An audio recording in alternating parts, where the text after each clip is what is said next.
sometimes when I speak to my non-dairy friends, and I speak every month, essentially you nearly have to go in and fight for your paycheck, and just realizing and coming up with all of the justifications for what you're going to get paid. That must be quite a stressful kind of procedure to have to go through every month, get all the data together to say, well, I want you to pay me this amount, this much because of for all these reasons. Yeah, well, first of all, look, I'm not alone. DCD is a board of 4 farming directors, and we have an excellent general manager who supports us in those roles. So we would start thinking about a milk price negotiation more than likely around this time of the month, and it would build to hardly a crescendo, but it would build to the actual negotiation, should we say, towards the end of the month.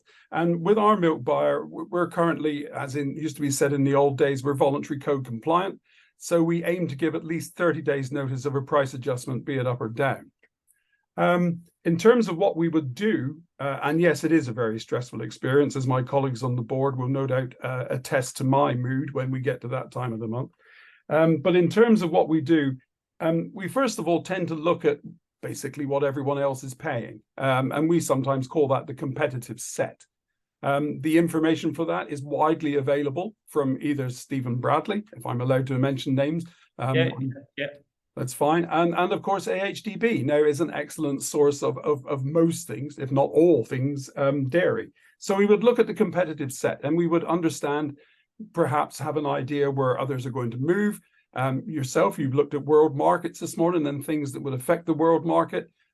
Things that affect commodity prices could affect a couple of the major players in the UK. So if there's a strong commodity increase since the previous month across one, maybe all sectors, then you can anticipate movements from other milk buyers. It is a guessing game, I hasten to add.